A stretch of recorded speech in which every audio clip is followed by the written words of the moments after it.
Actually, I know what we'll do. Needs TV, nature of capital. I think this is the right one. The nature of capitalism. Yep. My buddy, if some of y'all don't know Means TV, they're a socialist news outlet. And one of my best friends and college teammates is actually really, really good buddies with the person who founded it. So, yeah. Will I react to... Oh, Antifa Cog. Crazy idea, Eddie, but I'm about to upload the TikTok I mentioned the other day. If I send the link once uploaded, will you react to it live on here? Absolutely. Absolutely. If you're going to do it right now, we can do it right now. Yeah, if not, we can do it later. Yellow Parenti, you bet. Let's go. Let's listen to Michael Parenti while Cog uploads his video. Capitalism that it must expand. A no-growth capitalism, as some of our more naive ecologists have argued for, is a contradiction in terms. The reason you invest is to accumulate. And your accumulation of capital has no purpose or meaning unless you can mix it with labor to yet increase your wealth further. And of course, you use large sums of it for personal... Sorry, I'm gonna turn up the volume, and I'm gonna slow down the playback speed because we're listening to Parenti now, so we don't need to speed through it. Capitalism, as some of our more naive ecologists have argued for, is a contradiction in terms. The reason you invest is to accumulate. And your accumulation of capital has no purpose or meaning unless you can mix it with labor to yet increase your wealth further. So there's no point in investing. There's no point to capitalism unless you can grow. There's no such thing as no growth capitalism because the capitalist growth is always the goal of a capitalist within a market system. The creation of value on a market system. The obtaining of commodities, especially the commodity that can be used in exchange for all other commodities, money. And there is no capitalism without expansion. And now he's going to say you also need labor because labor and raw materials and labor and resources from nature, labor and nature's interaction is economics. And of course, you use large sums of it for personal consumption and for political power and for control of your culture and for that wonderful, good, happy life that you so like. Now, that nature of expansion really affects the nature of, it's an important imperative because it means capitalism also can never stay home. It goes... Did you hear that? Abroad. It goes abroad. So think about it with the nature of expansion.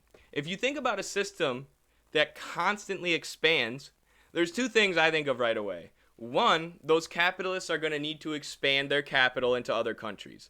After the United States has taken as much territory as they could, genocided the native peoples and replaced their land with slave plantations, is when they went abroad. Once they had conquered everything, they said, oh, our capital needs to continue expanding, our capital needs to continue accumulating, we're going to do it abroad, and we're going to use those countries abroad to control their political systems and purchase cheap labor and resources that'll make our profits even higher here at home. And the second thing that comes to mind with a system that's constantly expanding, the earth isn't constantly expanding, right? And the earth has recycling processes, but humans are producing so much, we're destroying a lot of the earth's natural processes. So how do you reconcile a system of constant expansion on a planet with limited resources? Eventually, you're going to kill everyone via climate change and ecological disaster. If you ever saw the film Controlling Interest, there's a corporate president who says, those corporations that stayed regional in New England years ago and decided not to go national, we can't even remember their names. They died. We had to go national. And those of us who are now national know we have to go international. We have to invest abroad. So one of the laws of capitalist motion and development is this inexorable expansion. And that means expansion into an expropriation of the third world. If everyone consumed like the U.S., the world would need 4 Earths. Yeah, our insanely consumeristic culture. And we have people who are also oppressed, like our working class, 78% of them live paycheck to paycheck. But the capitalists are constantly creating and selling cheap commodities using resources and cheap labor extracted from these places. And you hear Parenti there. You hear Parenti there quoting the capitalists, right? Like the capitalists give away the game all the time. because they think everything they're doing is good, they'll give away that what they're doing is horrible. So you see him there, the capitalists were debating, oh, the ones who didn't go national didn't survive, and then the ones who didn't go international didn't survive. So the capitalist is bragging about how he went international to make so much money, and Parenti's saying, no, that just means he destroyed all these countries to steal their people's cheap labor and resources. Are you streaming on TikTok as well as Twitch? I am not. I was earlier, but now I'm just on the old Twitch. Process that's been going on for about 400 years, perpetrated by the Portuguese, the Spaniards, the Dutch, the Belgians, the French, the English, and most recently, most successfully, most impressively, by the Americans. That is. So that's the transition there from colonialism to neocolonialism, most impressively by the Americans. For years and years and years, these countries, mostly in Europe, had direct colonies, but after World War II, when the U.S. nuked the Empire of Japan, Europe had all the fighting happening, over there, and the U.S. was essentially left as this world superpower after World War II, where none of the fighting had actually happened, and that gave them the ability to take over as the most dominant neocolonial power, as Parenti describes there he's speaking very broadly, because this is a 3-minute video. The American, that is, by the ruling classes of these countries, not by the ordinary people. The ordinary people simply paid the costs of empire. The ordinary people simply sent their sons off to die on the plains of India or in the jungles of the Congo or in Latin America, wherever else. But that expropriation of the third world that's been going on for 400 years brings us to another revelation. If only the Europeans didn't invent gunpowder. True. That's all it was, they had faster acceleration of weapons, and that allowed them to accumulate first. Namely, that the third world is not poor. You don't go to poor countries to make money. There are very few poor countries in this world. Most countries are rich. The Philippines are rich. Brazil is rich. Mexico is rich. Chile is rich. Only the people are poor. Did China invent gunpowder? I think they did for fireworks, but then Europeans had advancements in weaponry much faster. But yes, that is one of my favorite lines there ever. Only the people are poor. The countries are rich in resources. The countries are rich in labor. It's the people that are poor, because the two things, economics, the base of economics, the interaction between labor, humans working on stuff to turn it into something new, and nature, the natural gifts that exist on this earth. Every country has a lot of that. Every country is rich in resources and people. So it's only their people that are poor. It's not that these countries were naturally born poor. It's not that the U.S. has so much harder working people and Europe has so much harder working people and industrious people, or we just had such amazing resources, right? Commodities value is created in a market system the same everywhere. You take labor, you work on resources from the land, and you turn it into something that's sold in a market. And these countries have tons of labor and resources. But the U.S. took their resources, controlled their political system to make sure that their labor stays dirt cheap and their people are trapped in poverty, and then used those cheap commodities to make insane profits.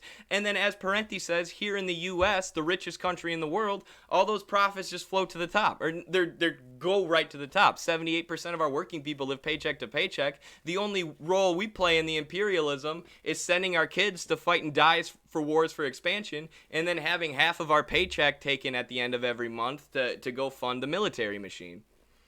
I read an article about the director of Lockheed Martin, which is a huge aerospace company and a weapons contractor for the U.S. government.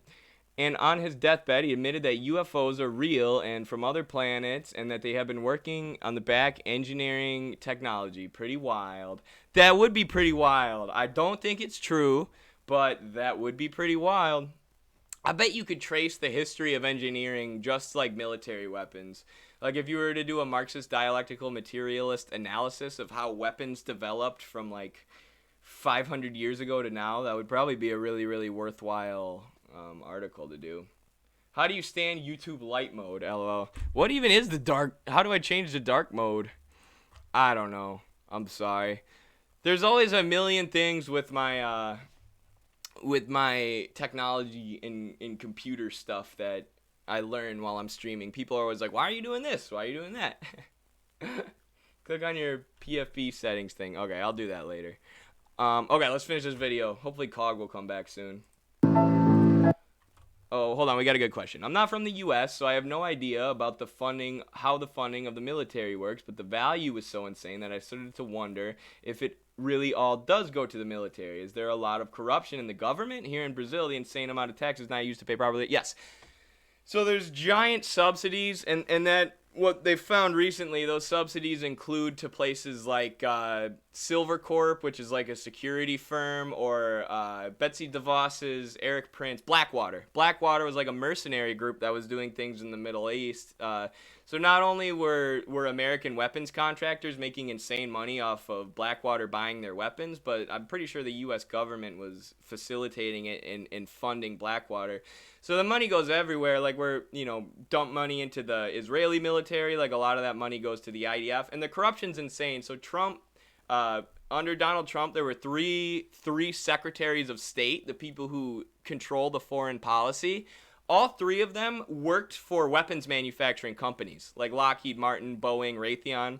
So the people who run the government are the same people who stand to profit the more wars we have, right? The more wars we have, the more weapons we can sell, the more money Raytheon, Boeing, Lockheed, and Martin make. And those people are literally the secretaries of state in our government. It is the weapons contractors who are making our foreign policy.